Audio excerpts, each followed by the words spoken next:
Welcome everyone to this series of preventive health and हम लोग 1-2 minute और wait करेंगे। हमारे साथ में कुछ गेस्ट्स हैं, तो प्लीज़ अगर आप नए हैं इस सेशन के लिए, फर्स्ट टाइम ज्वाइन किया है, तो अपना इंट्रोडक्शन दें, अपना नाम और आपको किसने इनवाइट किया है टेक्स्ट बॉक्स में लिख सकते हैं, अदरवाइज अनम्यूट करके भी बता सकते हैं।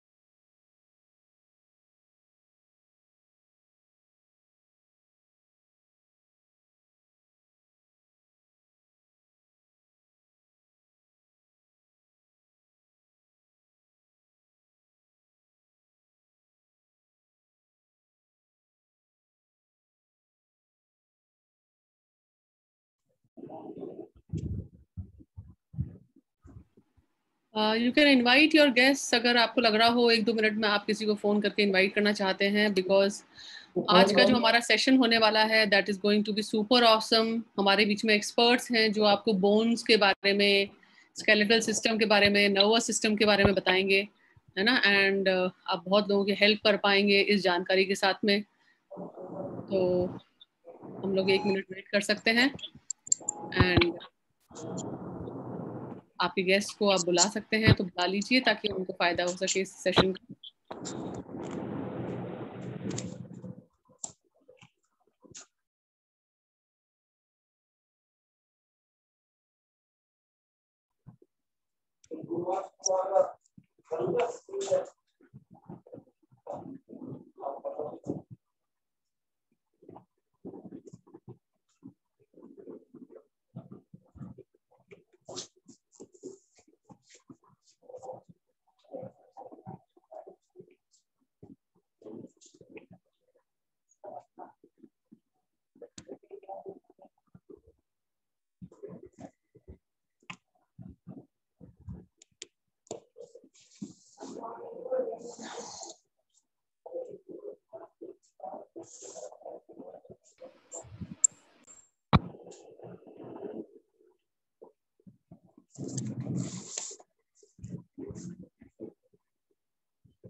So welcome everyone to this preventive health session and जैसा कि मैं अभी 2 मिनट पहले बात की थी कि हम लोग आज बात करेंगे स्केलेटल सिस्टम के बारे में, नर्वस सिस्टम के बारे में, है ना।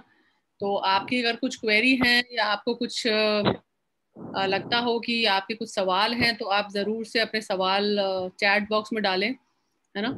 कि अगर कोई चैलेंज आप फेस कर रहे हो या आपके जो हैं आसपास में आपके नेबर्स, आपके रिलेटिव्स, कोई फ्रेंड्स, कोई इन दोनों सिस्टम से रिलेटेड कोई अपना चैलेंज फेस कर रहे हो तो ज़रूर से कोई सवाल आपके मन में हो तो उसको चैट बॉक्स में डालें। अदरवाइज आप अपने सवाल पूछ सकते हैं, अपने आप को अनम्यूट करके बात कर सकते हैं।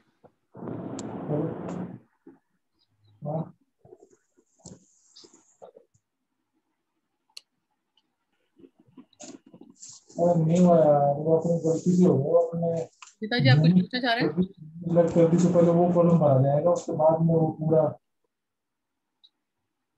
ओके, तो आई थिंक बहुत ज़्यादा क्वेरीज अभी किसी के नहीं है, और जब सुनेंगे कि क्या है तो आपके शायद क्वेरीज भी हो जाएंगी, है ना। तो let's start with this session and मैं सबसे पहले इसके बारे में बात करूं, स्केलेटल सिस्टम के बारे में, मस्कुलर सिस्टम के बारे में। तो I just share my screen and I will call in the expert जो कि हमें इन सारे सिस्टम्स के बारे में बताएंगे, है ना। उनको बहुत ध्यान से सुनिए क्योंकि उनको इस चीज़ के टर्मिनोलॉजी की बात ज़्यादा नहीं करेंगे।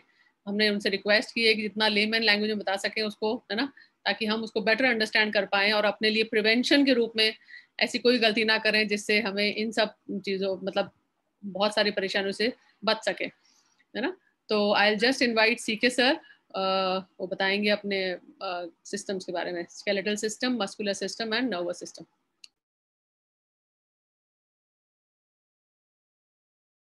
Hello, good evening everyone. ये जो सीरीज़ पूरी चल रही है पिछले लास्ट वीक से हम इसको कैरी फॉरवर्ड कर रहे हैं इस बार प्रिवेंटिव हेल्थ को लेकर। और अभी आज जो हम जिसके बारे में बात करेंगे वो बहुत ही ज़्यादा वाइटल है, बहुत ज़्यादा इम्पॉर्टेंट है हमारे प्रिवेंटिव हेल्थ और हमारे एंटायर बॉडी से रिलेटेड है सारी चीज़ें। तो मेरे पास में स्क्रीन शेयर का ऑप्शन नहीं है, प्लीज़ आप मुझे अलाउ कीजिए।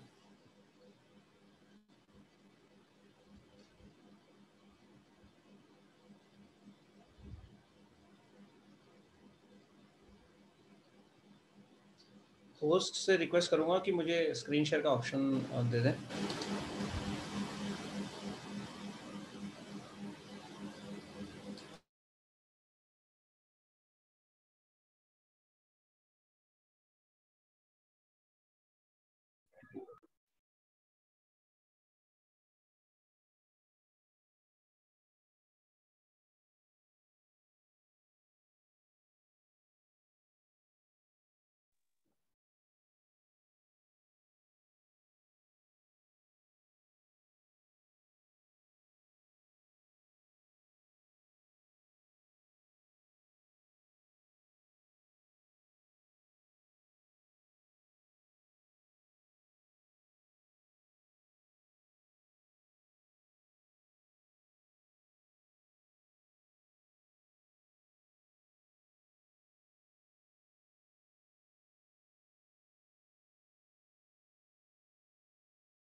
Guys just wait for 1 minute, थोड़ा सा टेक्निकल ग्लिच आ रहा है इसके अंदर।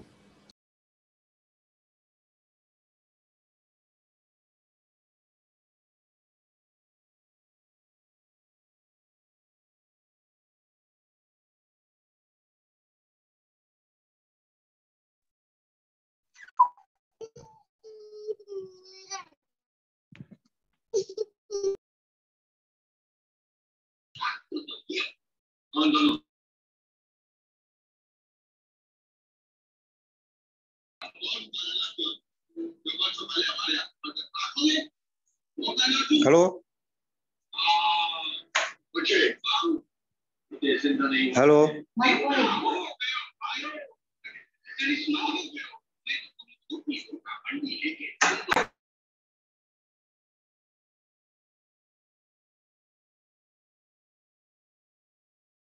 Hello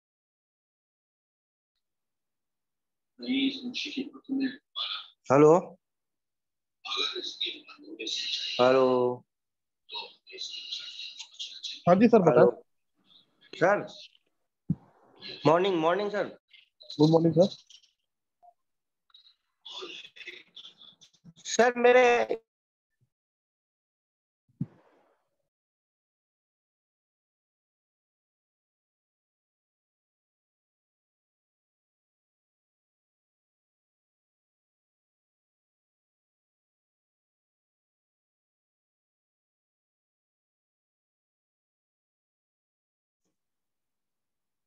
hello hello hello. हाँ जी गोपाल जी, आप कुछ बोलना चाह रहे हैं? हाँ हाँ, बोलना चाह रहा हूँ। हाँ, बताइए सर। आप कहाँ से बोल रहे हैं? हम अभी गुड़गांव से आपसे कनेक्ट कर रहे हैं और अभी विद इन 2-3 मिनट्स जो है वो सेशन स्टार्ट होने वाला है, जिसमें हम बोन हेल्थ के बारे में बात करेंगे, मसल हेल्थ के बारे में बात करेंगे। मेरे स्किन एलर्जी है, स्किन एलर्जी 20 साल से। हाँ जी। स्किन एलर्जी ठीक नहीं होती, शरीर में फफोले जैसे जल जाते हैं ना, आदमी जल जाता है ना, हम्म। तो ठीक ऐसे है सर। जलने के फफोले हो जाते हैं, उसमें पानी भर जाता है। ठीक है सर, हम डेफिनेटली आपकी क्वेरी जो है वो लास्ट में सॉल्व करेंगे। जी ठीक है। Okay sir.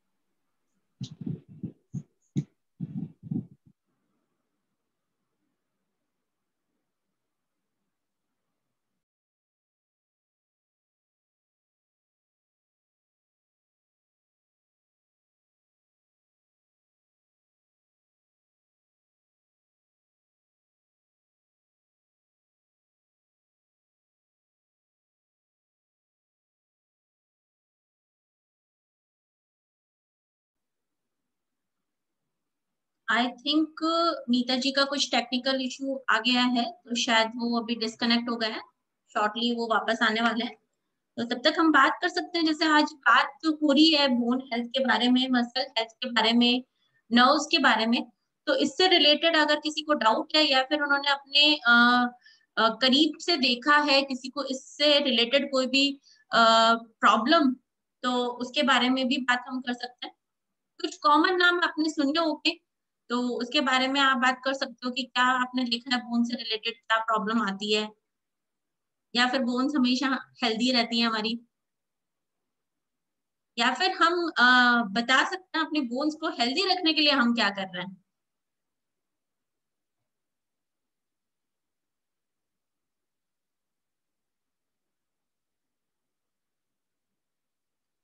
जो फर्स्ट टाइम आया है मैं उनसे थोड़ा सा बात करूं तो। हेलो। हाँ जी। हाँ मैम, मैं रीनू बोल रही हूँ। हाँ जी, वेलकम। कहाँ से बोल रहे हैं आप? मैं गाजियाबाद से बोल रही हूँ मैम। किसने आपको इनवाइट किया है? ये गाजी शर्मा। हाँ जी, वेलकम है आपका। हाँ मैम, मेरे को एक अपनी क्वेरी लेनी थी कि मेरे लेफ्ट हैंड में अंगूठे की जो हड्डी होती है ना, उस जगह पे बहुत पेन रहता है। हम्म। अंगूठे की जो ये हड्डी होती है जो हाथ से कनेक्ट होती है ना, उस जगह पे मेरे बहुत पेन रहता है। सिर्फ उस जगह पे रहता है, बाकी किसी जॉइंट्स में नहीं है? नहीं, घुटनों में भी रहता है, एड़ी में भी रहता है। हम्म। ठीक है। मतलब पैरों में काफी परेशानी है। पैरों में काफी परेशानी है, बिल्कुल। तो हमारे होस्ट हमारे साथ आ चुके हैं, मैं वापस उन्हीं को हैंड ओवर करना चाहूंगी। Okay. Welcome Neeta ji. Thank you so much. Due to some network issues disconnect हो गया था। तो let's start with the skeletal system. I will hand over the mic to CK sir. Okay, so really very sorry, बहुत ज़्यादा time waste हो गया। मैं अपना स्क्रीन शेयर करता हूँ यहाँ पर, और हम जानते हैं पूरा स्केलेटल सिस्टम और नर्वस सिस्टम के बारे में। मीनवाइल हम लोग अपने जो है वीडियोस ऑन रख सकते हैं विद डायरी पेन, है ना, ताकि हम इनको इस नॉलेज को अप्लाई भी कर सकें। Thank you so much. मेरी स्क्रीन विजिबल है? Yes yes. ओके, सो स्केलेटल सिस्टम और नर्वस सिस्टम के बारे में आज थोड़ा सा बेसिक्स जो है वो अपन जानते हैं, क्योंकि ज़्यादा इन डेप्थ तो मतलब हमारे समझने के लिए इतना कुछ है नहीं, इतना इम्पोर्टेंट नहीं है। बट हाँ, बेसिक जानना बहुत ज़रूरी है, वो हमारे लिए बहुत ज़्यादा इम्पोर्टेंट है। तो ये जनरल एक हमारे बॉडी का जो स्केलेटल सिस्टम है, जो स्केलेटल स्ट्रक्चर है, वो हमने छोटी क्लासेस के अंदर भी पढ़ा है, 5th 6th 7th के अंदर, 8th के अंदर, 9th के अंदर में भी, है ना। और कुछ इधर आप कुछ आपको हड्डियों के नाम आपको शायद याद आ रहे होंगे। ह्यूमरस जो है वो हमारे हाथों की जो हड्डी है। वर्टिब्रेस क्या होते हैं ये हमको पता है अच्छे से, राइट, है ना। फीब्यूला जो सबसे मजबूत हड्डी है। टीबिया कौन सी होती है, फीमर कौन सी होती है, थोड़ा बहुत हम लोगों को याद है, राइट। बाकी कुछ इसके अंदर मतलब थोड़े से टिपिकल नेम है, राइट। रिब्स क्या होते हैं ये हमको अच्छे से पता है। तो बेसिक ये स्ट्रक्चर हमारे पूरे बॉडी के अंदर है, जो हमको बाहर से नहीं दिखता है लेकिन अंदर है, इंटरनल ये पूरा स्ट्रक्चर है जिसके ऊपर पूरी हमारी बॉडी टिकी हुई है। अब अगर अपन बात करें कि स्केलेटल सिस्टम की जरूरत कहाँ है, क्यों स्केलेटल सिस्टम की जरूरत हमको पड़ रही है, तो देखिए सबसे मेन चीज जो स्केलेटल सिस्टम करता है वो देता है कि हमारे बॉडी को एक शेप देता है, वो पूरा, है ना। आज हम जैसे दिख रहे हैं उस तरीके का शेप वो देता है। अदरवाइज अगर ये शेप, अगर स्केलेटल सिस्टम हमारा नहीं हो तो बिल्कुल एक पेपर या एक पत्ते की तरह हमारी बॉडी रहेगी। आप इमेजिन कीजिए कि हमारे हाथों के अंदर से हड्डियां जो है वो हट जाए तो हमारा हाथ किस तरीके से रहेगा, है ना। या हमारे पैरों के अंदर हड्डियां नहीं हो तो क्या हम खड़े रह पाएंगे क्या। आपको सपोर्ट और एंकरेज के लिए, एंकरेज का मतलब ये हो गया कि किसी चीज को पकड़ के रखना। जैसे आपके बॉडी के अंदर जो ऑर्गन्स हैं उनको एक सपोर्ट देने के लिए, उनको एक प्लेटफॉर्म देने के लिए, उनको पकड़ के रखने के लिए हमको स्केलेटल सिस्टम की जो है वो जरूरत पड़ती है, राइट। और सबसे बड़ी बात ये है कि आज हम जहां भी बैठे हैं, जहां भी आप लोग कहीं भी बैठे हो, तो वो आप ये इमेजिन कीजिए कि यदि हमारे रीढ़ की हड्डी जो नहीं होगी अगर, तो हम कैसे बैठ पाएंगे, सीधे तो बैठ ही नहीं पाएंगे कभी, है ना। और स्केलेटल सिस्टम की अगर अपन बात करें तो बहुत सारे मसल्स हैं और हमारी स्किन है और बहुत सारे वाइटल ऑर्गन्स हैं जिनको ये बाइंड करके रखता है। हमारे हाथों का मूवमेंट होना, हमारे लोकोमोशन होना, चलना फिरना जो हम करते हैं, या बॉडी को इस तरह से टर्न करना, ये करना, ये सारी चीजें जो है ये हमारे टेंडन्स के थ्रू होती है। लेकिन वो टेंडन्स जो है वो स्केलेटल सिस्टम के ऊपर लगे हुए हैं, है ना। और उनके बिना अगर आप इमेजिन कीजिए कि हम चलिए टेंडेंस की बात भी नहीं करते, हम तो ये बात करते हैं कि किसी रस्सी के थ्रू आप किसी चीज को आपने टांग के रखा है, लेकिन वो रस्सी को आपको कहीं बांधना तो पड़ेगा। तो वो सपोर्ट सिस्टम, वो एंकरेज जो है वो हमको स्केलेटल सिस्टम प्रोवाइड करता है ना। और जैसे इसके अंदर भी हमने स्लाइड के अंदर भी लिखा है कि the muscles in your arms remain in your arm, your heart and lungs remain in your chest. मतलब हमारा हार्ट है या हमारे लंग्स है वो हमारी जो चेस्ट रीजन है उसके अंदर रहता है, वो इधर उधर हिलता डुलता नहीं है। हम अगर कूदते हैं या इधर उधर सोते हैं, लेटते हैं, तो वो इधर उधर गिरता नहीं है। क्यों नहीं गिरता है? क्योंकि उसको एक सपोर्ट सिस्टम स्केलेटल सिस्टम के थ्रू मिला हुआ है, राइट। आपने हम जिस नाक से हम सांस लेते हैं, आप इमेजिन कीजिए यदि यहाँ पर ये हड्डी नहीं हो तो हमारे नाक पे अगर कभी भी कुछ लग जाए तो ये पूरा का पूरा सिस्टम हमेशा के लिए हमारा डैमेज हो जाए। और यदि अगर हम सांस लेना रुक जाए 2 सेकंड के लिए भी, तो आप इमेजिन कर सकते हैं हमारी क्या हालत होती है, राइट। और ये सारी चीजें सिर्फ इस वजह से पॉसिबल है क्योंकि हमारे शरीर के अंदर बोन्स हैं, हड्डियां जो है वो हमारे शरीर के अंदर है ऑलरेडी। अगर अपन बात करें कुछ इंपॉर्टेंट बोन्स की जो हमारे शरीर को हेल्प करती है या सपोर्ट करती है, तो यहाँ पर जैसे कुछ इंपॉर्टेंट हमने यहाँ पे दे रखा है। जैसे पेल्विक गिर्डल है जो कि हमारे स्पाइनल कॉलम, जो स्पाइनल कॉर्ड है हमारी, आगे आने वाली स्लाइड के अंदर हम देखेंगे स्पाइनल कॉर्ड हमारे लिए क्यों इतनी ज्यादा इंपॉर्टेंट है। और हमारे पैरों को एक सिस्टम देता है, एक सपोर्ट देता है, एक प्लेटफॉर्म प्रोवाइड करता है जहां पर वो टिके हुए रहें, राइट। और अगर मैं बात करूं स्पाइन कॉर्ड, जो स्पाइनल कॉर्ड है हमारी, या स्पाइन जिसको हम बोलते हैं, रीढ़ की हड्डी जो बोलते हैं, वो काम आती है हमारी बॉडी को स्ट्रेट रखने के लिए, राइट। कॉलम जो है यहाँ वाली, जो गर्दन जिसको हम बोलते हैं, जिसके ऊपर हमारे सिर टिका हुआ है, वो हमारे हेड को सपोर्ट करने के लिए है।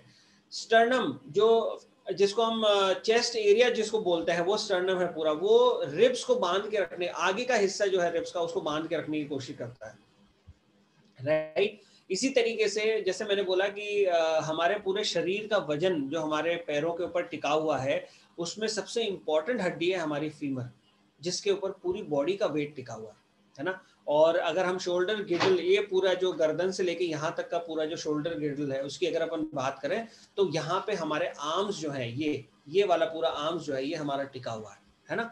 और बहुत सारे ऐसे वाइटल ऑर्गन्स है। सोचिए आप, हमारा हार्ट जो है वो इतना ज्यादा मतलब मसल्स का ही तो बना हुआ है हमारा हार्ट, है ना, उसमें कोई हड्डियां तो है नहीं, लेकिन उसको प्रोटेक्ट करने के लिए अपनी बॉडी का सबसे इंपॉर्टेंट और सबसे वाइटल जो ऑर्गन है वो हार्ट, उसको प्रोटेक्ट करने के लिए एक केज बना हुआ है यहाँ पे हड्डियों का, पूरा रिब्स के अंदर है पूरा का पूरा, है ना।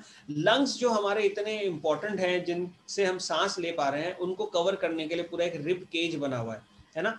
और अंदर कई सारे ऐसे इंपॉर्टेंट ऑर्गन्स हैं जिनको सेफ गार्ड करने के लिए बॉडी के अंदर है पूरा बना हुआ, है ना।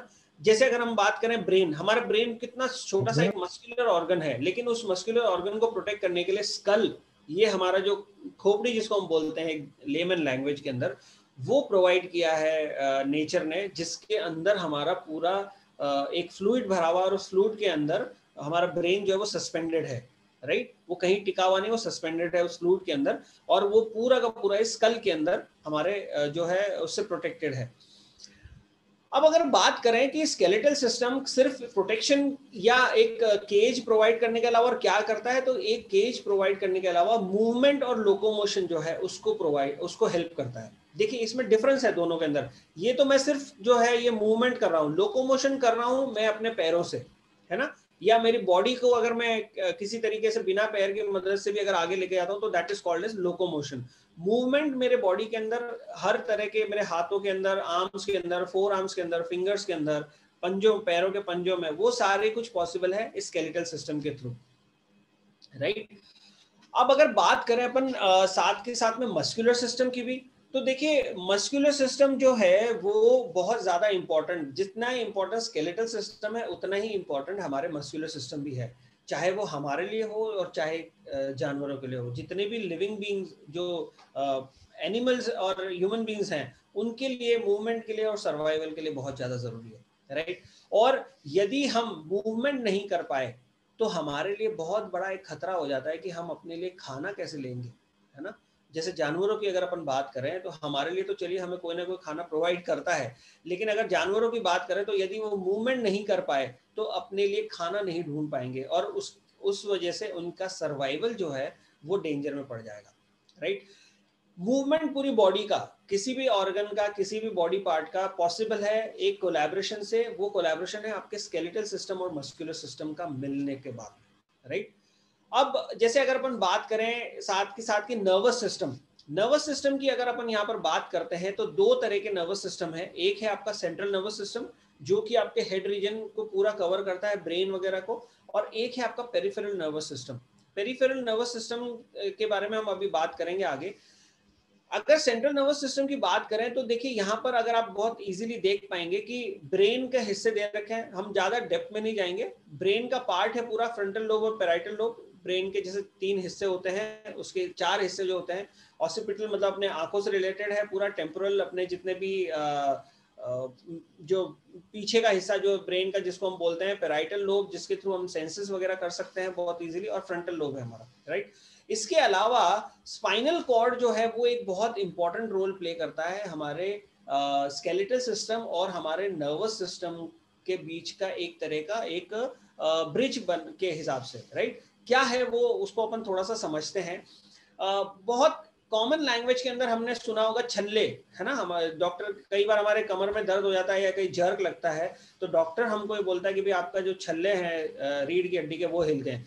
तो वो छल्ले एक्चुअली है क्या, वो ये वर्टिब्रेज हैं।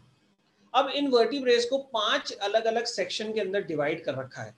सर्वाइकल मतलब जो हमारा ये गर्दन से यहाँ से जस्ट जो नीचे इधर शोल्डर के बीच का जितना हिस्सा आता है इसको हम सर्वाइकल बोलते हैं।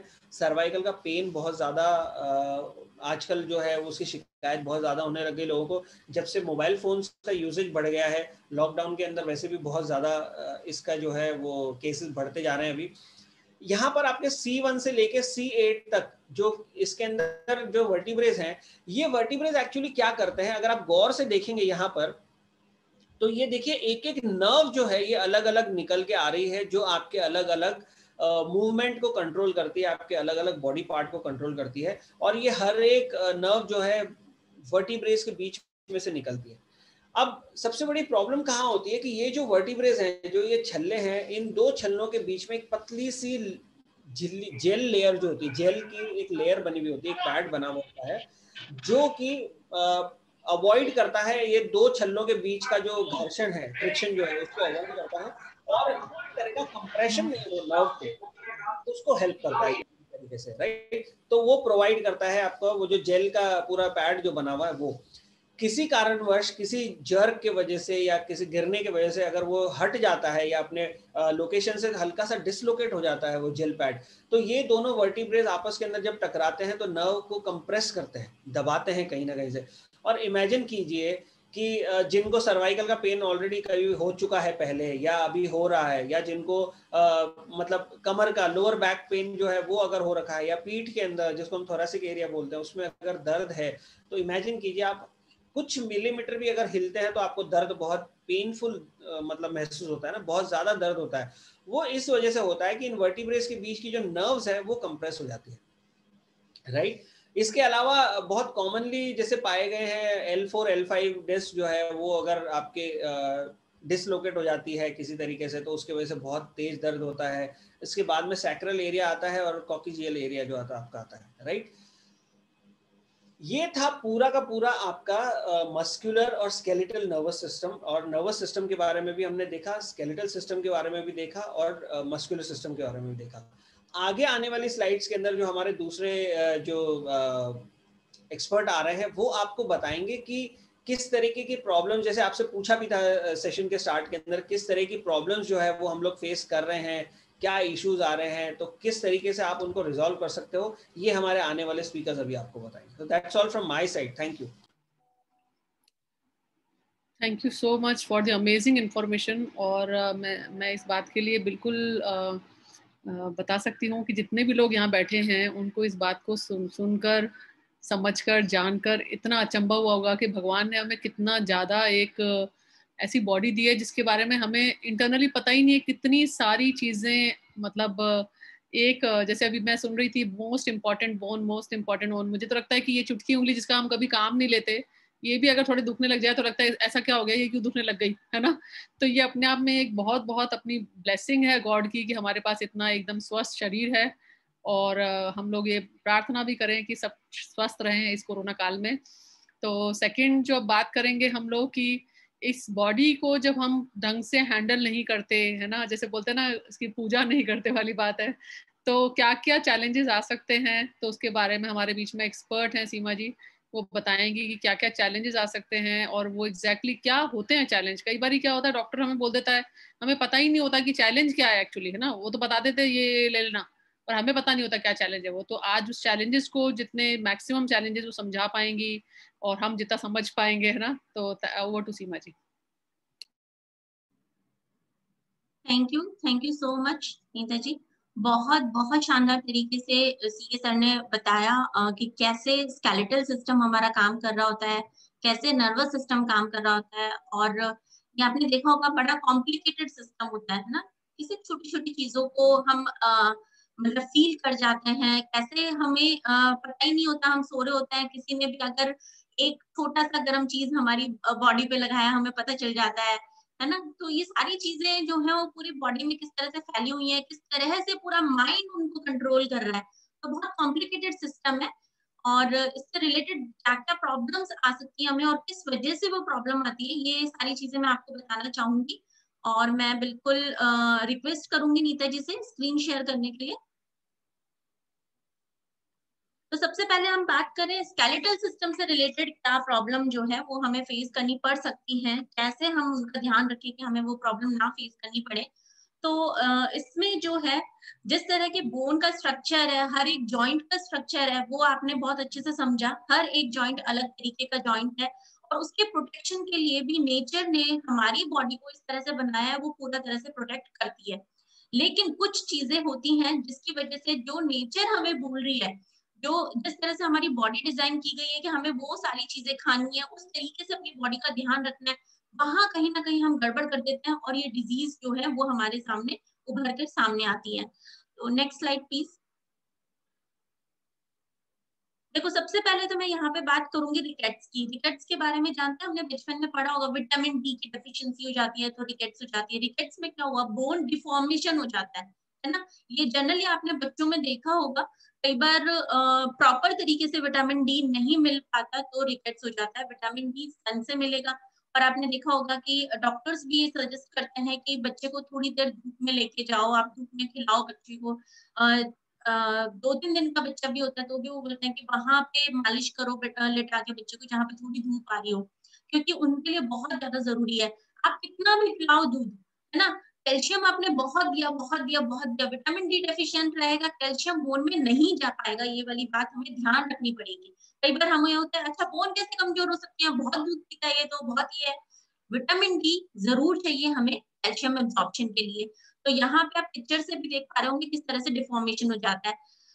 Next please. नेक्स्ट जो मैं बात कर रही हूँ वो जॉइंट से रिलेटेड ही है। हम हमारे पूरी बॉडी में क्या आप काउंट करके बता सकते हैं कितने सारे जॉइंट्स हैं, है ना। बेसिकली जो बड़े बड़े जॉइंट्स की हम बात करते हैं, हमें पता चलता है नी में जॉइंट है, यहाँ पे एल्बो में है, शोल्डर में है, नेक में पूरा का पूरा। और अभी जो वर्टिब्रल कॉलम जो दिखाई थी, किस तरह से एक एक वर्टिब्री जो है वो जॉइंट है, पूरा का पूरा कॉलम बना हुआ है, बहुत सारे जॉइंट हैं। तो जॉइंट से रिलेटेड क्या प्रॉब्लम आती है इसमें, जॉइंट से रिलेटेड जो प्रॉब्लम होती है उसको हम बोलते हैं अरेथ्राइटिस। अरेथ्राइटिस में आप अलग अलग तरीके के देख रहे होंगे, यहाँ पे तो हेल्दी जॉइंट देख रहे हैं जो बड़ा खूबसूरत दिख रहा है।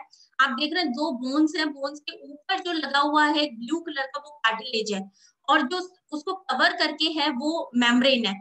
लेकिन जब यहाँ पे ये कार्टिलेज के बीच में जो फ्लूइड है इसमें अगर गड़बड़ हो जाती है तो हमें पेन होना शुरू हो जाता है। अब गड़बड़ क्या हो सकती है, जब हमने प्रोटीन खाया या हमारी डाइट में पूरा फूड एब्जॉर्ब हुआ, वहां पे यूरिया बन रहा होता है, एक्सक्रीशन किडनी में यूरिया बनने का, यूरिया हमारी यूरिन के थ्रू जो है वो पास आउट हम करते हैं। उसके साथ साथ एक और सब्सटेंस बनता है यूरिक एसिड। यूरिक एसिड अगर बन रहा है और वो फ्लश आउट नहीं हो रहा है हमारी बॉडी से, तो वो कहीं ना कहीं जाके जमा होता है। तो उसको सबसे अच्छी जगह मिलती है जमा होने के लिए जॉइंट्स। जॉइंट्स में यूरिक एसिड जमा होगा तो आपको प्रॉब्लम होनी शुरू हो जाएगी। एक बहुत तीखा सा दर्द जो है वो होने लगेगा, क्योंकि दो जॉइंट है, दो जॉइंट के बीच में बड़ा अच्छा सा कार्टिलेज था, फ्लूइड था, आराम से जॉइंट्स चल रहे थे, लेकिन बीच में क्रिस्टल आ गए। आप देखो दो चीजें, दो हाथ लो, हाथ के बीच में आप कोई भी कंकड़ पत्थर डालो और फिर चलाने की कोशिश करो, दर्द होता है, किसी तरह से जॉइंट्स में दर्द होता है, जबकि यूरिक एसिड के क्रिस्टल आ जाते हैं। तो उसको हम बोलते हैं गाउट। एक होता है रूमेटॉइड अर्थराइटिस। रूमेटॉइड अर्थराइटिस जो है वो एक तरीके का ऑटो इम्यून डिसऑर्डर है, जिसमें कुछ बाहर से नहीं होता, लेकिन हमारी इम्यूनिटी इम्यून सिस्टम में कुछ गड़बड़ हो जाती है, और उसमें हमारी बॉडी में जो एंटीबॉडीज होती हैं वो अलग तरीके से काम करने लग जाती हैं, और उसमें कुछ क्रिस्टल लाइक सब्सटेंस बनाती है जिसको हम पैनस बोलते हैं। वो क्रिस्टल आ गए, अगेन कंकड़ पत्थर आ गए, लेकिन वो कंकड़ पत्थर आए कहाँ से? हमारी बॉडी जो सुरक्षा तंत्र था उसी में कुछ जो है वो डिसऑर्डर हो गया, एंटीबॉडी ऐसी बन गई कि वो इस तरह के क्रिस्टल फॉर्मेशन करने लग जाती है। इसलिए इसको रूमेटॉइड अर्थराइटिस बोलते हैं। तीसरा जो अर्थराइटिस होता है वो ऑस्टियो अर्थराइटिस होता है। इसमें क्या होता है? इसमें दो जॉइंट्स हैं, हेल्दी जॉइंट आप देख रहे हो, हेल्दी जॉइंट में जो ब्लू कलर का फ्लूइड भरा हुआ है वहां पे थोड़ा थोड़ा क्या होता है, कार्टिलेज जो है वो डैमेज होने लग जाता है। डैमेज होने का मेन रीजन आता है कोई ना कोई डेफिशिएंसी है, जितना कैल्शियम हमने खाया नहीं खाया वो कार्टिलेज डैमेज होगा, प्रोटीन जो हमें चाहिए था वो नहीं खाया वो कार्टिलेज डैमेज होगा, ऑक्सीडेटिव स्ट्रेस है तो कार्टिलेज डैमेज होगा, एज के साथ साथ भी कार्टिलेज डैमेज होगा। तो अगर वो कार्टिलेज डैमेज हो रहा है और उसके साथ साथ क्या हुआ, दो हड्डियां हैं लगातार लगातार काम कर रही है, फ्रिक्शन से हड्डियों के ही छोटे छोटे पार्टिकल्स उस फ्लूइड में आ जाते हैं, वो बोन के छोटे छोटे पार्टिकल्स ही हमें कंकड़ पत्थर की तरह चुभने लग जाता है, और धीरे धीरे वो एक पेनफुल जो है वो चीज बन जाती है। इसमें दो चीज मैं बात करूंगी, इसमें मेन जो कॉज है वो कैल्शियम की कमी की वजह से होता है। कैल्शियम अगर हमारा प्रॉपर रहेगा और हमने प्रॉपर तरीके से ALA लिया, मतलब ओमेगा 3 फैटी एसिड लिया, तो ये जो एज की वजह से उस जो अर्थराइटिस हुआ है इसको हम नकार सकते हैं या आगे खिसका सकते हैं। अगर हमने रूमेटॉइड अर्थराइटिस में प्रॉपर तरीके के एंटीऑक्सीडेंट लिए, है ना, हमने ग्लूटाथियोन लिया, ग्लूकोज एमीन जो है एक बहुत अच्छा सब्सटेंस है जो कि आपका कार्टिलेज को हेल्दी रखता है और इन्फ्लेमेशन को रोकता है। जब आप देखेंगे ये सारी जो चीजें हो रही है ना, इसमें आप देखो होता क्या है कि हमारी बॉडी, हमारा सुरक्षा तंत्र जो है वो काम कर रहा होता है, जो भी चीजें गड़बड़ होती हैं, और उसकी वजह से क्या होता है, स्वेलिंग आती है। स्वेलिंग कई बार बेकार वाली होती है, कई बार सही तरीके से होती है। तो स्वेलिंग जब आ रही है तो दर्द होगा, स्वेलिंग आ गई, जहां पे भी आपने देखा है दर्द होता है तो स्वेलिंग आ जाती है, क्योंकि वहां पे एंटीबॉडी जो है वो काम कर रही होती है लेकिन वो असक्षम हो रही होती है ना। तो ये आप डायग्राम में देख पा रहे हो। तो ये जो स्वेलिंग आती है इसके ऊपर भी ग्लूकोज अमीन जो है वो काम करता है बहुत अच्छा, और कार्टिलेज को हेल्दी रखने का काम भी ग्लूकोज अमीन करता है। ऑस्टियोआर्थराइटिस में आपने देखा कि किस तरह से बोन्स के छोटे छोटे क्रिस्टल बन गए, कार्टिलेज डैमेज होने की वजह से वो सारी कहानी हुई। तो हम अपने कार्टिलेज को स्वस्थ बना सकते हैं। नेक्स्ट जो है, नेक्स्ट स्लाइड प्लीज। तो यहाँ पे आप देख रहे हैं अर्थराइटिस में किस तरह का जो है वो एक हैंड की पिक्चर दिखाई हुई है, किस तरह से पूरा का पूरा जो है वो बोन्स के मतलब स्वेलो होके वो जॉइंट्स में किस तरह से वो हो गया। तो स्वेलिंग हो रही है, रेडनेस है, इन्फ्लेमेशन है, ये सारे अर्थराइटिस के ही सिम्टम्स हैं। तो हम प्रॉपर अगर अपनी डाइट में कैल्शियम रखते हैं, जिंक रखते हैं, सेलेनियम रखते हैं, एंटीऑक्सीडेंट रखते हैं, प्रोटीन लेवल और ओमेगा 3 का लेवल सही रखते हैं, तो इससे हम बच सकते हैं। नेक्स्ट में मैं बात करना चाहूंगी ऑस्टियोपोरोसिस की। ऑस्टियोपोरोसिस जो है वो सेकंड स्टेज है ऑस्टियोपीनिया की। जब हम बात करते हैं ये हुआ क्यों, बोन में कैल्शियम लेवल बहुत अच्छा होना चाहिए, और कैल्शियम जो है वो बोन उसके लिए रिजर्वायर की तरह काम करता है, मतलब कैल्शियम की बैंक की तरह काम करता है। ब्लड में जितना कैल्शियम होता है उतना मिल जाता है, उसके अलावा जो कैल्शियम हमने खाया होता है और जितना हमारी बॉडी में विटामिन डी होता है, मैग्नीशियम होता है, उसके अकॉर्डिंग बोन में कैल्शियम आता है। कैल्शियम का आना बोन में, कैल्शियम का रहना, भरपूर कैल्शियम का रहना जो है वो हमारी हेल्दी बोन की तरफ संकेत करता है। बहुत सारे हार्मोन भी जो है वो इसमें हेल्प करते हैं, जैसे कि पैराथायराइड हार्मोन, कैल्सिटोनिन हार्मोन, आपने सुना होगा एस्ट्रोजन और इसके बारे में टेस्टोस्टेरोन के बारे में। तो एस्ट्रोजन और टेस्टोस्टेरोन हार्मोन भी अगर हमारी बॉडी में अच्छे हैं, मतलब फीमेल में एस्ट्रोजन हार्मोन, मेल में टेस्टोस्टेरोन हार्मोन, तो हमारी बॉडी के बोन्स में जो है वो कैल्शियम का अच्छा जो है वो डिपोजिशन हो पाता है, हमारी बोन्स जो है वो स्ट्रांग हो पाती हैं। तो अगर आपकी बॉडी में एस्ट्रोजन हार्मोन की कमी है, बाई चांस अगर कुछ इस तरह का है कि एस्ट्रोजन हार्मोन इम्बैलेंस है, तो भी आपकी बोन में कैल्शियम का लेवल जो है वो कम हो सकता है। और ये चीज आपने देखी होगी, female as compare to man उनकी बोन्स कम स्ट्रांग होती है, मेंस की बोन जो है वो ज्यादा स्ट्रांग होती है, क्योंकि अगर हम इन दोनों को भी कंपेयर करें तो टेस्टोस्टेरोन हार्मोन में ज्यादा ताकत होती है कि बोन में कैल्शियम को एब्जॉर्ब कर पाए। और मेनोपॉज की स्थिति जब आती है तभी भी आपने देखा होगा कि एस्ट्रोजन लेवल जो है वो लगभग खत्म हो जाता है। उस टाइम पे बोन्स में एकदम से कैल्शियम का डिपोजिशन कम हो जाता है और बोन से रिलेटेड प्रॉब्लम आनी शुरू हो जाती है। तो एज अ लेडी मैं आपको ये बोलूंगी, वुमेन्स के लिए बहुत बहुत ज्यादा जरूरी है, जबकि वो 30 प्लस होने में आए तो वो कैल्शियम का अपना या तो नेचुरल डाइट से अगर पॉसिबल ना हो पाए तो सप्लीमेंटेशन के थ्रू जो है वो कैल्शियम जो है वो बहुत बहुत ज्यादा अच्छे से अपनी डाइट में इंश्योर कर ले। और हाँ, ये इंश्योर करना जरूरी है कि आप जो है उसके एब्जॉर्प्शन के लिए विटामिन डी भी भरपूर ले रहे हो, आपकी बॉडी में उसकी कमी ना हो। Next slide please.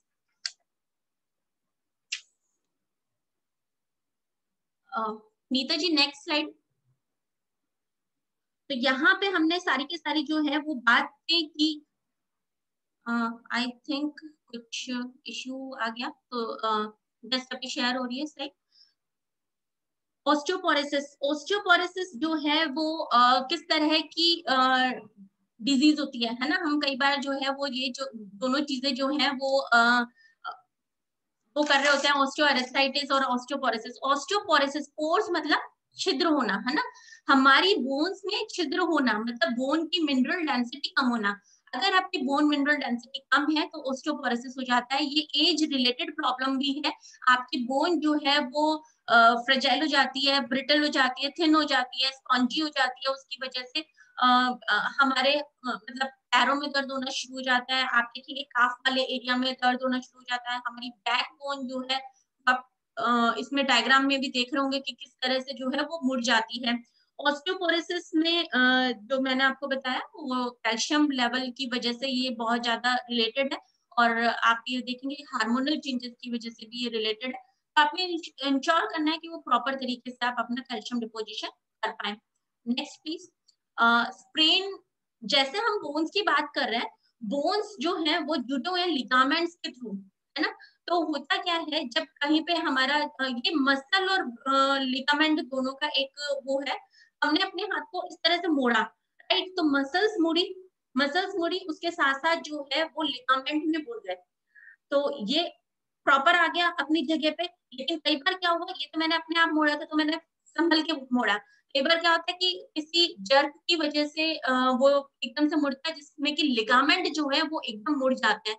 तो लिगामेंट स्ट्रेच हो रहे हैं या मुड़ रहे हैं तो वो स्प्रेन होता है। उससे वो जब हम प्रॉपर तरीके से उसकी केयर करते हैं तो वो वापस जो है रिकवर होते हैं लिगामेंट, तो वो स्प्रेन सही हो पाता है, अपनी प्रॉपर जगह पे आ पाते हैं। तो अब हम बात करें नर्वस सिस्टम से रिलेटेड डिसऑर्डर क्या हो सकते हैं। नर्वस सिस्टम से रिलेटेड डिसऑर्डर में फर्स्ट जो आप पढ़ रहे हैं वो अल्जाइमर डिजीज। अल्जाइमर डिजीज जो होती है वो एक तरह से मतलब ये बहुत खतरनाक है। जिसके साथ हुई है वो चीज आप समझ सकते हैं कि एक बंदा अपनी सोचने समझने की शक्ति खो देता है, उसको कुछ याद नहीं रहता, तो कितनी बड़ी चीज है।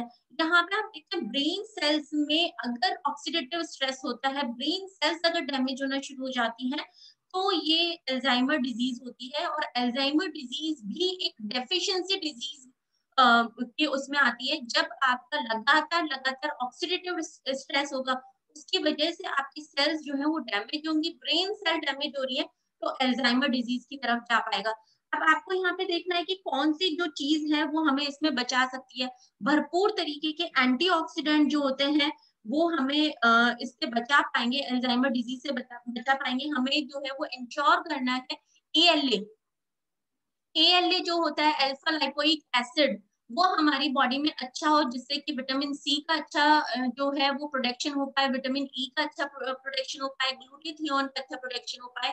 हमें यहाँ पे ध्यान देना है कि हमारी बॉडी में विटामिन सी की भरपूर मात्रा हो, विटामिन ई की भरपूर मात्रा हो। हमारा ब्रेन जो है वो फैट के अंदर है ना, पूरा का पूरा जो फ्लूइड है उसमें वो फैट है। तो हमें इस तरह की कोई चीज चाहिए होगी जो कि फैट में सॉल्युबल हो। Vitamin E fat soluble antioxidant है, तो यहाँ पे विटामिन ई का बहुत अच्छा काम है। और विटामिन सी, क्योंकि विटामिन सी और भी बहुत सारे फंक्शन कर रहा होता है, तो विटामिन सी का भी बहुत बड़ा रोल है यहाँ पे। एएलए हमें हेल्प करता है, क्योंकि एएलए वाटर सॉल्युबल भी होता है और फैट सॉल्युबल भी होता है। तो अल्जाइमर से हमें बचना है, तो हमें बिल्कुल जो है वो ध्यान रखना है किस तरह से हम एंटीऑक्सीडेंट ले। और ये जो नेक्स्ट जो डिजीज है माइग्रेन, माइग्रेन के बारे में अगर हम बात करें तो ये एक तरह का हम कह सकते हैं कि ब्लड वेसल एबनॉर्मेलिटी है, क्योंकि यहाँ पे कहीं पे भी जो है वो थोड़ी ब्लड फ्लो में ब्लॉकेज अगर होती है, थोड़ा सा स्ट्रेस होता है, तो माइग्रेन हो सकता है। माइग्रेन में पर्टिकुलर स्टिमुलाई होते हैं जो कि उसको ट्रिगर करते हैं। वो स्टिमुलाई कुछ भी हो सकता है कुछ पर्टिकुलर फूड की स्मेल हो सकता है वो आपका कोई मसल पेन हो सकता है कि कुछ पर्टिकुलर एनवायरनमेंट हो, या तो लाउड म्यूजिक, या फिर कुछ भी हो सकता है, मतलब वो ट्रिगर पॉइंट आपका कुछ भी हो सकता है। इसमें भी अगर आप पर्टिकुलर जो है वो अपने कुछ जो है वो मेटल्स लें, अपना जो मिनरल्स लें, सॉरी मेटल मैंने गलत बोला, मिनरल्स अगर हम लेंगे तो वो हमें हेल्प कर पाते हैं प्रॉपर तरीके से हमारे पूरे फंक्शन को वो सपोर्ट कर रहे होते हैं, और माइग्रेन से हमें हेल्प कर पाता है। तो हमें इसमें मल्टीविटामिन का सहारा लेना चाहिए, मल्टी मिनरल्स का सहारा लेना चाहिए। और next Parkinson disease. Parkinson disease में आपने जैसे फोटो में देखा, आप देख ही रहे हैं कि किस तरह से शरीर मुड़ गया है और शेक होने लग जाता है, हमारी बॉडी पे हमारा कंट्रोल नहीं रहता। हम मतलब बिल्कुल ब्रेन, इसमें भी ब्रेन सेल्स जो है वो डैमेज हो जाती है। तो ब्रेन सेल डैमेज हो रही है, उसका भी एक रीजन जो है वो बड़ा निकल के आता है ऑक्सीडेटिव स्ट्रेस की वजह से। ऑक्सीडेटिव स्ट्रेस की वजह से वो ब्रेन सेल डैमेज हो रही होती हैं। और पार्किंसन डिजीज में एक पर्टिकुलर केमिकल होता है, डोपामीन एक केमिकल होता है, अगर वो हमारी बॉडी में प्रोड्यूस नहीं हो रहा है तो फिर पार्किंसन डिजीज होने का खतरा होता है। अगर हम बहुत अच्छे तरीके से यहाँ पे अपना विटामिन मिनरल्स की भरपूरता रखते हैं तो हम इसको जो है वो आगे कर सकते हैं। या पार्किंसन होना स्टार्ट हो गया और आपने बहुत अच्छी मात्रा में प्रोटीन लिया, ओमेगा 3 लिया, विटामिन मिनरल्स लिए, तो आप पार्किंसन डिजीज को जो है वो डिले कर सकते हो। ये प्रोसेस जो है वो स्लो हो जाएगा, अदरवाइज ये प्रोसेस बहुत फास्ट हो जाता है और बहुत ज्यादा डैमेज कर देता है। तो यहाँ पे अगेन हमें विटामिन सी काम आ रहा होता है, कोएंजाइम Q10 काम में आ रहा होता है, और हमें विटामिन सी काम में आ रहा होता है। यहाँ पे मैं एक और चीज आपको बताना चाहूंगी, ब्रेन सेल्स को डैमेज कर रहा है ना, अगर हम किसी भी तरीके से हमारी बॉडी में हैवी मेटल्स इंक्लूड करते हैं तो ये डिजीज होने के बहुत ज्यादा खतरे बढ़ जाते हैं, चाहे वो अल्जाइमर हो या पार्किंसन हो। हैवी मेटल्स लाइक एल्यूमिनियम, है ना, एल्यूमिनियम हमने हमारी बॉडी में डाला किसी भी तरीके से, या फिर हमने मरकरी डाला। अब कोई भी कहेगा कि क्यों हम एल्यूमिनियम डालेंगे, तो लेकिन आपको पता नहीं आप कैसे डाल रहे होते हो, है ना। आपने एल्यूमिनियम के बर्तनों में खाना पकाया, एल्यूमिनियम तो गया वहां पे, कुछ ना कुछ तरीके से टॉक्सिन्स जो है वो हमारी बॉडी में डल रहे होते हैं, तो ये बहुत ज्यादा नेगेटिव इम्पैक्ट लाता है। कई बार जो है वो जो टूथ होता है वो कई बार वो नकली दांत जो लगाते हैं वो फिलिंग जो है वो मरकरी की करवा लेते हैं। तो अगर वो मरकरी की फिलिंग करवा रहे हैं तो वो भी एक बहुत बड़ा रीजन हो सकता है, क्योंकि हैवी मेटल से ये ट्रिगर होता है। तो आपको ध्यान रखना है कि आप कुछ सेफर जो ट्रीटमेंट है उसके ऊपर जाएं।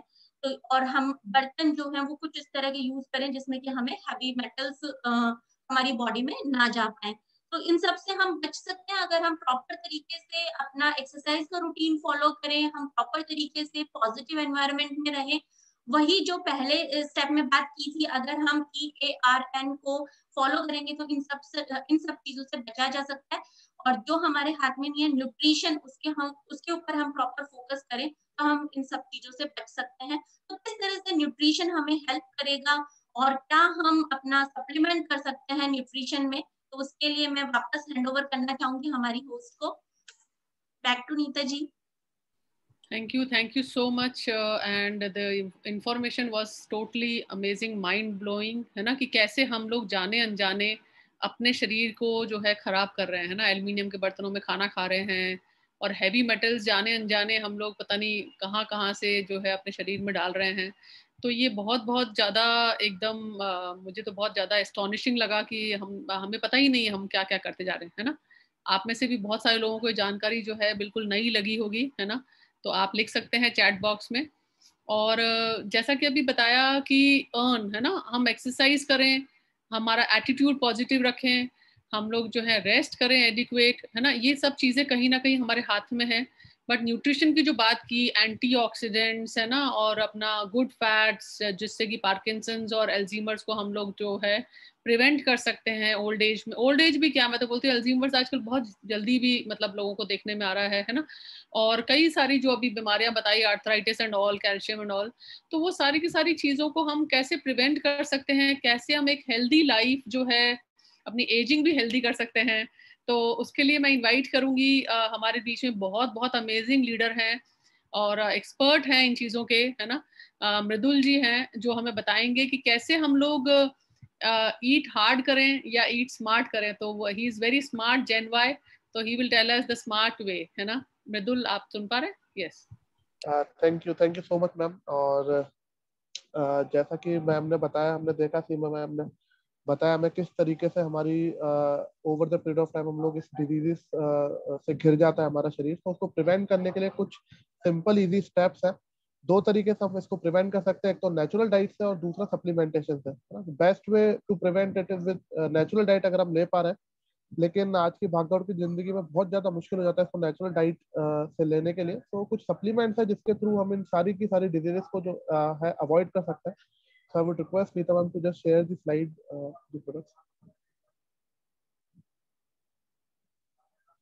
So बिल्कुल जो पहला जो 3 प्रोडक्ट दिख रहे हैं अभी आपको अपनी स्क्रीन पे, these are protein powder, multi mineral multivitamin daily and salmon omega 3। और ये तीनों ही प्रोडक्ट्स एक फाउंडेशन प्रोडक्ट हमारी बॉडी के लिए, और हर किसी हेल्दी इंसान को भी तीनों की तीनों प्रोडक्ट लेने चाहिए। और अगर मैं बात करूँ पर्टिकुलरली न्यूट्रीलाइट ब्रांड के प्रोटीन पाउडर की, तो this is world's best protein. और ऐसा मैं क्यों कह रहा हूँ, क्योंकि इसके 2-3 रीजंस हैं। हमारी बॉडी 9 तरीके के अमीनो एसिड होते हैं जो नहीं बना पाती, which are called as essential amino acids. 9 की 9 एसेंशियल अमीनो एसिड्स इस प्रोटीन पाउडर में है। प्लस इसका जो पीडीका स्कोर है, protein digestibility corrected amino acid score, वो भी 1 है, विच इज बेस्ट पॉसिबल। मतलब आप इसकी एक 10 ग्राम के स्कूप में 8 ग्राम प्रोटीन रहता है, और 8 के 8 ग्राम आपकी बॉडी एब्जॉर्ब करती है विद 9 की 9 एसेंशियल अमीनो एसिड, जो कि मार्केट में किसी भी प्रोटीन पाउडर में नहीं है। प्लस अगर आप इसको कंपेयर करेंगे मार्केट के प्रोटीन पाउडर से, तो आप देखेंगे कि इसमें प्रोटीन कंटेंट बहुत ज्यादा है। आप देखेंगे मार्केट में 10 ग्राम के स्कूप में 3 या 4 ग्राम, मैक्सिमम 5 ग्राम प्रोटीन पाउडर आता है। वही इसके एक स्कूप 10 ग्राम के स्कूप में 8 ग्राम प्रोटीन आता है। सो दिस इज बेस्ट वे। और प्रोटीन की हमने देखा था कि कितना इंपॉर्टेंट है इसके फंक्शनिंग, बॉडी फंक्शनिंग के लिए। हमारे नए सेल्स जो भी होते हैं वो प्रोटीन की वजह से बनते हैं, और डिजीजेस से फाइट करने में भी हमारे सेल्स जो है बहुत ज्यादा काम आते हैं। नेक्स्ट प्रोडक्ट है इसमें मल्टी मिनरल मल्टीविटामिन डेली, जो कि अभी इसमें जो है हमारा 11 मिनरल्स और 13 विटामिन के साथ आता है ये। और बिल्कुल ये एक ऐसा प्रोडक्ट है जो हर किसी को लेना चाहिए, और दिस इम्प्रूव्स और overall functioning of the body, because her vitamin का अपना एक अलग रोल है बॉडी के फंक्शनिंग में। तो इसको लेना बहुत ही ज्यादा इंपॉर्टेंट है। नेक्स्ट जो प्रोडक्ट है हमारा सैल्मन ओमेगा 3, ये एक गुड फैट्स है। जो भी मैम ने भी बताया कि इसके थ्रू हम लोग जो है हमारी नसों में जो बैड फैट जमा हो जाता है उसको ये क्लियर कर देता है, और हार्ट हेल्थ के लिए बहुत ही ज्यादा अप्रोप्रिएट प्रोडक्ट है। प्लस फैट जमा होने के कारण हमारी जो नसों में जो है वो ब्लड फ्लो रुक जाता है, जिसके कारण हम लोग ऑक्सीजन भी नहीं पहुंचा पाते हमारी एवरी सेल्स में। सो बहुत ही ज्यादा इंपॉर्टेंट प्रोडक्ट है। जिनका भी कोलेस्ट्रॉल लेवल हाई है या जिनका भी बैड फैट कंजप्शन बहुत ज्यादा है, उनको ये प्रोडक्ट हमेशा लेना चाहिए। So the next product, next side. So yes, this is the ginseng टेरी प्लस। और जिनसिंग एक ऐसी हर्ब है जो चाइना में करीब 3000 साल पहले से जो है इस्तेमाल करी जा रही है। ऑल्दो बहुत सारे लोग इस हर्ब्स के बारे में भी नहीं जानते। So this is the perfect for those who are into sports, जो अपनी बॉडी की एजिलिटी बढ़ाना चाहते हैं, जो अपनी बॉडी का स्टेमिना बढ़ाना चाहते हैं, और जो अपनी बॉडी के नर्वस फंक्शन को बहुत ज्यादा तरीके से इम्प्रूव करना चाहते हैं। बहुत ही शानदार ये प्रोडक्ट है जिनसिंग टेरी प्लस, जिसके थ्रू हमारा स्टेमिना भी बढ़ता है, हमारी बॉडी की एजिलिटी भी बढ़ती है, स्पीड भी बढ़ती है, और ओवरऑल स्पोर्ट्स पर्सन के लिए बहुत ही ज्यादा ये अच्छा प्रोडक्ट है। इसमें एंटी कैंसर एजेंट्स भी है, सो दिस प्रिवेंट्स और कैंसर एज वेल। और अभी भी इस पे शोध चल ही रहा है लगातार कि ये किस तरीके से और बेटर हमारी बॉडी को इम्प्रूवमेंट दे सकता है। तो नेक्स्ट स्लाइड में। तो दिस इज ग्लूकोजामीन HCl विद बोनवेला।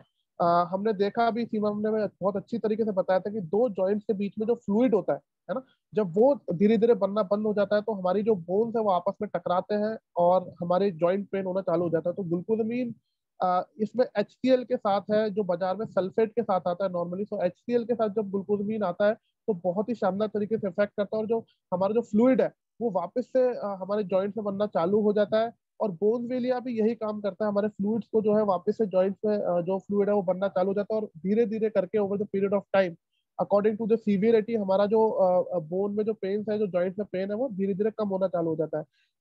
इस प्रोडक्ट्स के बहुत सारे एग्जांपल्स हैं, बहुत सारे टेस्टिमोनियल्स हमारे पास। इनफैक्ट जिनको डॉक्टर ने नी का ऑपरेशन बता दिया उनको भी हमने प्रोडक्ट दिया तो 6-8 महीने में उनके जो नी पेन है वो काफी हद तक सही हो गया। They are living the normal life. So again this is all for those people who are looking for the cure of their joint pain. Next slide में। Yes, natural B with yeast. So पहले समझ लेते हैं कि natural B का काम क्या है हमारी बॉडी में। ये RCBs को बनाने में, रेड ब्लड सेल्स को बनाने में बहुत ज्यादा सहायक होता है। और रेड ब्लड सेल्स का काम होता है हमारी बॉडी में पूरे एक एक सेल में हमारे बॉडी में ऑक्सीजन को पहुंचाने का। सो इस हिसाब से बहुत ही ज्यादा इंपॉर्टेंट ये न्यूट्रिएंट है। और नेचुरल बी, हमारे जो नेचुरल बी है एमवे का, इसमें करीब करीब 7 बी कंपोनेंट्स आते हैं, जिसमें B1, B2, B3, B4, B6, folic acid और B12, ये सारे के सारे आते हैं। और सारे के सारे बी कंपोनेंट्स RDA की जो एक दिन की जो डाइटरी अलाउंस है उसके हिसाब से है। प्लस सबसे खास बात नेचुरल बी की ये होती है कि ये जितने भी बी कंपोनेंट्स होते हैं हमारी बॉडी में जो हम फूड खाते हैं उससे एनर्जी एक्सट्रैक्ट करने का काम करते हैं। जब हम कोई भी खाना खाते हैं तो ग्लूकोज की फॉर्म में होता है, और ग्लूकोज से जो एनर्जी एक्सट्रैक्ट करता है वो पूरा का पूरा बी करता है। अगर हमारे शरीर में इसकी कमी हो गई तो हम लोग में लेथार्जीनेस बहुत ज्यादा आ जाएगी, हमारा स्टेमिना बहुत ज्यादा कम हो जाएगा। तो बहुत ही ज्यादा इंपॉर्टेंट कंपोनेंट है। और आजकल हम लोग देख रहे हैं बिकॉज इसके वेज फूड्स में जो है बहुत ही ज्यादा कम ये मिलता है। तो इसको लेना बहुत ही ज्यादा जरूरी है सबके लिए जो अपने नेचुरल डाइट से नेचुरल बी नहीं ले पा रहे। नेक्स्ट स्लाइड में। तो दिस इज न्यूट्राइट अश्वगंधा। अश्वगंधा जो है ये हमारी बॉडी में बहुत इंपॉर्टेंट काम करता है, हमारी बॉडी का स्टेमिना बढ़ाता है, नर्वस सिस्टम में बहुत शानदार तरीके से काम करता है। और अश्वगंधा हमारे लिए कोई नया शब्द नहीं है, इंडियन हर्ब है जो कि बहुत सालों से यूज हो रही है। लेकिन न्यूट्रीलाइट एज अ ब्रांड जो है वो अश्वगंधा क्यों इंपॉर्टेंट है, क्योंकि ये PSP पे चलते हैं और सारा का सारा DNA फिंगरप्रिंट पे है ना। तो बहुत ही शानदार क्वालिटी में ये लोग काम करते हैं।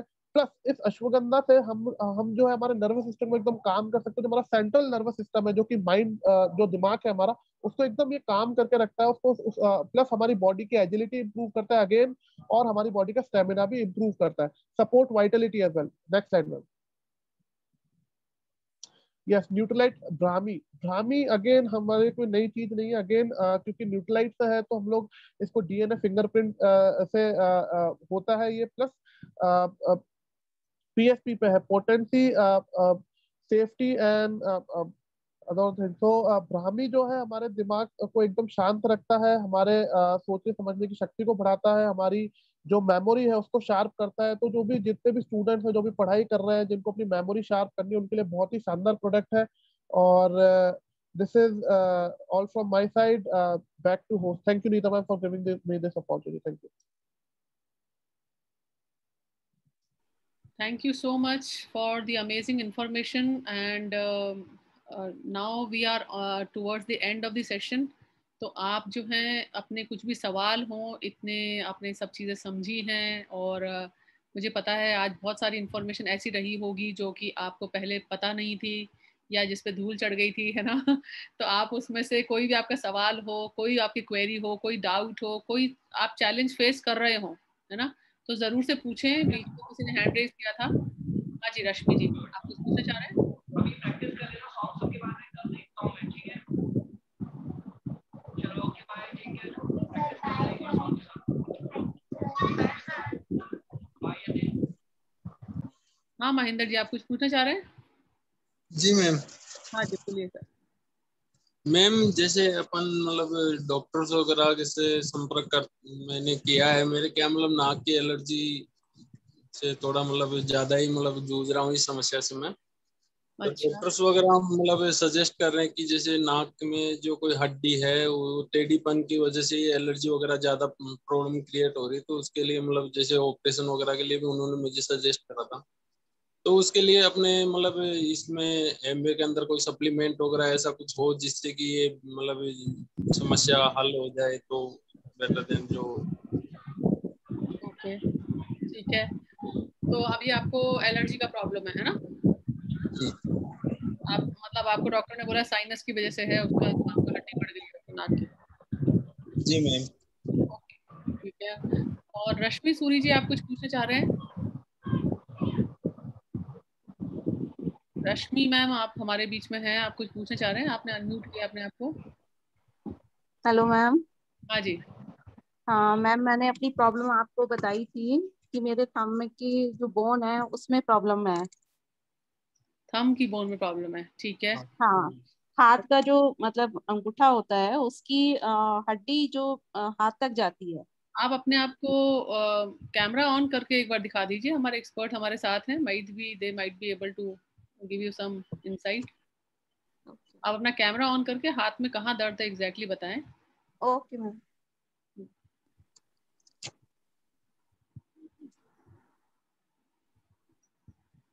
ये इधर? चीज ये अच्छा, हो रही है उसमें, ठीक है। तो यहाँ पे कहीं आपको जर्क लगा कभी, या फिर कभी ऐसा हुआ कि कुछ आप गिर गए हो इस पोस्चर में?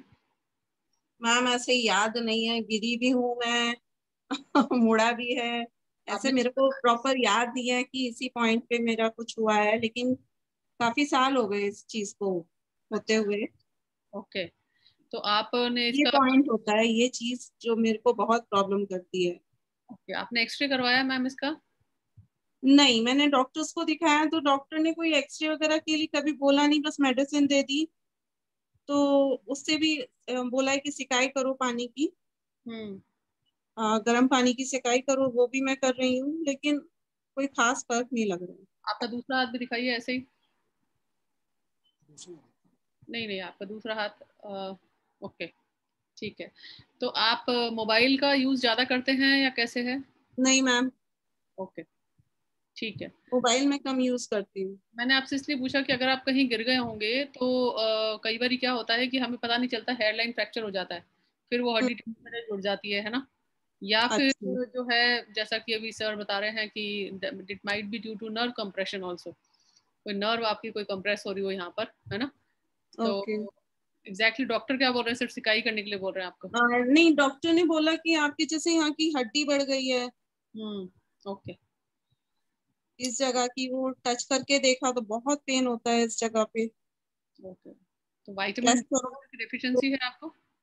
हाँ बोल रही विटामिन डी की डेफिशिएंसी तो नहीं है आपको? मैम, चेक नहीं कराया कभी। चेक। ओके ओके, ठीक है ठीक है। तो मैं अभी सीमा मैम को कनेक्ट करती हूँ, if she can answer this query. Okay. Thank you Nita ji. कुछ और भी क्वेरी तो हम एक साथ ले सकते हैं। या आई श्योर। थिंक रीनू जी थी, उन्होंने भी स्टार्टिंग में शेयर किया था, वो भी कुछ पूछना चाह रहे थे। अंजू दीदी भी हमारे बीच में है। रेनू जी, आप अगर कुछ पूछना चाह रहे थे तो प्लीज एक बार अपनी क्वेरी वापस से पूछ हाँ, लें। मैंने बताया ना मैम अभी आपको। ओके ओके, सॉरी सॉरी, हाँ, ये वन प्लस नॉट से रेनू जी हैं। हाँ जी। Okay okay. अंजू जी कुछ पूछना चाह रहे हैं? अंजू दी, आप हैंड रेस हाँ किया है। जी। हाँ जी, बताइए मैम। हाँ जी, दीदी एक दो जने से मैंने देखा है, तो मेरी जेठानी और एक मेरे भैया, जैसे उनके एलर्जी बहुत ज्यादा है, जैसे स्किन भी उतर रही है पूरी। उनके मेरे भाई के थे जैसे टांगों पे भी है बहुत ज्यादा, और स्किन उतर रही है। मेरी जेठानी के भी ऐसे एलर्जी है बहुत ज्यादा। तो किस उनको क्या देना चाहिए? स्किन और एलर्जी, जो स्किन के एलर्जी है और एलर्जी के बाकी इश्यूज जो हैं, वो कल हमारे बीच में डॉक्टर नितिन होंगे, वो उसको आंसर करेंगे कि स्किन से रिलेटेड जो भी इश्यूज हैं वो बहुत बहुत एकदम अमेजिंग तरीके से जो है चीज़ों को कर रहे हैं। तो कल 4:15 बजे जो हमारा सेशन होगा, तो उसमें आप उनको बुला भी सकते हैं या आप उनके बिहाफ पे समझ सकते हैं। उन्होंने इस तरह की कई सारे एलर्जीज को ठीक किया है, तो कल का सेशन आपके लिए यूजफुल रहेगा अंजू दी। ठीक है, थैंक यू। कल डॉक्टर नितिन हमारे बीच में होंगे 4:15 बजे, तो आप अपने और भी कुछ हाँ क्वेरी लेकर आए। हाँ जी महेंद्र जी, आप कुछ पूछना चाह रहे हैं? मैम मेरा एक क्वेश्चन और है मैम। हाँ जी बोलिए। मैम जैसे सर अभी बता रहे थे सर्वाइकल प्रॉब्लम के बारे में, हाँ जी। तो ये मतलब ये जो प्रॉब्लम है आजकल ज्यादातर लोगों के साथ में हो रही है, जैसे ये जो बैक पेन अपना गर्दन के पीछे का जो हिस्सा है, ये जो पीठ के ऊपर का, तो इसमें जो ये सर्वाइकल प्रॉब्लम होती है उसके अंदर अपने मतलब कौन कौन से सप्लीमेंट वगैरह जैसे सजेस्ट कर सकते हैं अपन किसी को तो बेटर है। ठीक है, वैसे तो देखिए जैसे कि अपन बात कर रहे हैं कि वन साइज फिट्स ऑल वाली कोई बात नहीं है इसमें, है ना। हर एक के लिए सेम सप्लीमेंट्स तो जरूरी नहीं है। बट हाँ इसमें ये है कि अभी मैं सीमा मैम से कनेक्ट करूंगी तो आपको पता चलेगा कि हर एक का अपना अपना वो है, मतलब ना किसी को हो सकता है नर्व का कोई दिक्कत हो, किसी को हो सकता है कि वर्टिब्रे का दिक्कत हो, किसी को हो सकता है कॉर्ड में कोई दिक्कत हो रही हो। तो ये ऐसा कुछ एक ऐसा नहीं है कि बता दे कि ये 5 सप्लीमेंट देने हैं ना, कोई ऐसा उद्देश्य ये नहीं है कि हम किसी को प्रोडक्ट रिटेल करें। उद्देश्य ये है कि सामने वाले को जो है बेनिफिट होना चाहिए, है ना। तो डिपेंड करता है केस टू केस। तो एक चीज जो हमेशा सबके लिए मतलब बेनिफिशियल रहे ऐसा मुझे नहीं लगता कोई होगा इसके लिए। फिर भी मैं एक बार सीमा मैम को इनवाइट करती हूँ, वो बताएंगे इसके लिए। Thank you so much Nita ji. तो जैसा कि बताया गोपाल जी की जो क्वेरी थी और अंजू दी की जो क्वेरी है वो तो स्किन से एलर्जी से रिलेटेड है, तो वो तो हम कल ही डिस्कस करेंगे उसके बारे में। लेकिन अभी रेनू जी की जो क्वेरी है जो वो बता रहे हैं थंब की जो बोन है वो एक्सटेंड हो गई है, तो वहां पे वो डेफिनेटली वो कभी ना कभी गिरे हैं या किसी भी तरीके से डर का आया है उनको, जिसकी वजह से वो एक तरह से बोन जो है वो डिफॉर्म हुई है, उसका जो जॉइंट है वो गड़बड़ हुआ है। तो मेरे ख्याल से वो एक्सरे करवाएंगे तो उनसे बहुत ज्यादा अच्छे से पता चल पाएगा। बाकी जो उनका पेन हो रहा है वो पेन उनका सही हो सकता है अगर हम वहाँ पे जो है कुछ चीजें इंक्लूड कर लें अपने वो अपना विटामिन डी भी चेक करवा सकते हैं, विटामिन डी भी चेक करवा सकते हैं और सप्लीमेंटेशन कर सकते हैं विटामिन डी का, और कैलमैक डी प्लस ले सकते हैं जिससे कि विटामिन डी उनको मिलेगा। बाकी मैं उनसे कहूंगी कि वो अपना एक्सरे करवा के प्रॉपर तरीके से देखें, और क्योंकि उसी से पूरा प्रॉपर पता चल पाएगा कि वो बोन है या मसल्स की वजह से वो वहां पे एक अलग तो ये क्या हो रहा है, मेरा ऑन क्यों नहीं हो रहा है? तो मैं आपसे बोलूंगी रेनू जी, आप नेचुरल बी और कैलमैक डी प्लस का सप्लीमेंटेशन करना स्टार्ट करें और प्रोटीन पाउडर के साथ में, तो आपको बेनिफिट लगने लगेगा। लेकिन मीनवाइल जो है वो आप अपना एक्सरे करवा लीजिए, ठीक है। और सर्वाइकल प्रॉब्लम के लिए जैसा कि नीता जी ने बोला, डेफिनेटली सबके लिए अलग अलग इशू हो सकते हैं। जब भी हम किसी भी प्रॉब्लम की बात कर रहे होते हैं तो काफी चीजें उनसे पूछनी होती है, काफी चीजें बात करनी होती है, क्योंकि दो अलग चीजें हैं। जैसे कि ट्रीटमेंट, अगर हम ट्रीटमेंट के ऊपर जाते हैं तो डेफिनेटली डॉक्टर्स जो है वो अपना ट्रीटमेंट वाला काम कर रहा होता है। हम जहाँ पे यहाँ बात करें, इस प्लेटफॉर्म पे बात करें, वो हम पूरा का पूरा प्रिकॉशन पे बात कर रहे हैं कि किस तरह से हम प्रिवेंशन कर पाए कि हमें डिजीज ही ना हो। तो सर्वाइकल में अगर कोई इशू है, कोई इशू ना हो हम ये चाहते हैं, तो डेफिनेटली जो मृदुल ने आज शेयर किया, हमने वो सारे जो है वो सप्लीमेंट अपने डाइट में इंक्लूड करने हैं, तो सर्वाइकल की प्रॉब्लम कभी होगी ही नहीं। लेकिन अगर हो चुकी है तो आप अगर पर्सनली कनेक्ट करेंगे, कुछ सवाल होंगे वो हम जानेंगे, उसके बाद जो है वो पर्टिकुलर चीजें बता पाएंगे कि मे बी उसका रीजन क्या है। Natural B, Calmag D plus, salmon omega 3 आपको हेल्प कर सकती है। किसी और की कोई क्वेरी है? जी मैडम जी। हाँ जी। जी मैडम, स्किन एलर्जी है मेरे। हाँ जी गोपाल जी, मैंने बताया अभी कि स्किन के बारे में हम कल पूरा डिटेल में बात करेंगे। तो थैंक यू। हाँ जी, कल 4:15 बजे आप कनेक्ट कीजिएगा, तो स्किन स्पेशलिस्ट हमारे साथ होंगे, वो स्किन के बारे में पूरी तरह से बात करेंगे, तो आपकी प्रॉब्लम जरूर सॉल्व हो जाएगी। Thank you madam, thank you. Thank you so much. Renu ji अगर हमारे साथ हैं, तो रीनू जी का भी डाउट था, स्टार्टिंग में उन्होंने शेयर किया था, तो यस मैम। रेनू जी नहीं, रीनू जी। रेनू हाँ जी जी, आप हाँ जी। बारे में यस बता मैम, दीजिए। रीनू। Yes ma'am. रीनू जी, हाँ जी, हाँ आप जी पूछ रहे थे ना कुछ? मैम, वही हाथ के लिए पूछ रही थी, और मेरे अपना नीज में भी प्रॉब्लम रहती है। काफी पेन रहता है, एडी में भी प्रॉब्लम है। आपने अपने जॉइंट्स के बारे में बताया था कि लगभग आपके सारे जॉइंट्स में दर्द होता है, तो उसके लिए मैं आपको सजेस्ट करूंगी कि आप एक बारी जो है वो चेकअप करवाएं अपना यूरिक एसिड का। मे बी वो यूरिक एसिड डिपोजिशन की वजह से पेन आ रहा होगा, या फिर आप एक बारी पर्सनली भी कनेक्ट कर सकते हैं। आपकी एज क्या है रीनू जी? 47 है। तो कुछ एक बार पर्सनली कनेक्ट करेंगे तो हम प्रॉपर तरीके से बता पाएंगे। कुछ और आपसे क्वेश्चन करके आप यूरिक एसिड का जरूर से चेक करवा लीजिए अपना। ठीक है। चीजें मैंने अभी डिस्कस की थी, ऑस्टियोपोरोसिस या फिर रूमेटॉइड अर्थराइटिस या फिर जो है वो बाउट के बारे में बताया था, हो सकता है उसमें से कोई एक प्रॉब्लम हो। Okay ma'am. वैसे डॉक्टर जो कहते हैं वो ऑस्टियोआर्थराइटिस बोल रहे थे मेरे को। ऑस्टियोआर्थराइटिस बोल रहे थे तो आपको वहां पे कैल्शियम लेना बहुत ज्यादा जरूरी है। आपको प्रोटीन पाउडर, साल्मन ओमेगा 3 और कैल्शियम कैलमैक डी प्लस जो है वो, ये तीनों चीजें और ग्लूकोजामिन, ये चारों चीजें बहुत ज्यादा हेल्प करेंगी। ये चारों चीजें लीजिए और आप इसमें बहुत अच्छा बेनिफिट देखेंगे। Okay ma'am, thank you ma'am. Welcome. Thank you so much. And now we are about to wind up this session. हम लोग एक क्वेरी और ले सकते हैं अगर किसी को बहुत अर्जेंटली कुछ क्वेरी पूछनी है तो। Otherwise we are done with this session. कल मिलेंगे आपसे 4:15 बजे। 4:15 आज कुछ टेक्निकल प्रॉब्लम की वजह से हम लोग इसको जो है 4:15 शुरू नहीं कर पाए थे, but tomorrow will start sharp 4:15 और 5 बजे इसको वाइंड अप करेंगे हम लोग। Thank you for being patient and thank you for being with us. तो कल हम लोग स्किन एंड रिलेटेड एलर्जीज के बारे में बात करेंगे। Thank you so much. Aruna ji कुछ पूछना चाह रहे हैं? जितना बन पाता उसको करें। थैंक यू कोरोना से मुक्त हो रहे हैं, कॉन्फिडेंस को मेंटेन किए हुए हैं, अपने फेफड़ों को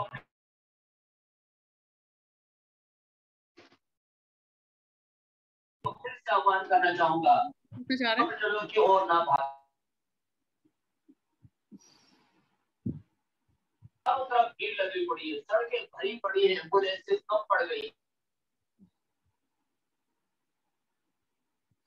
okay, thank you so much and stay safe, stay healthy, है ना। कल मिलते हैं।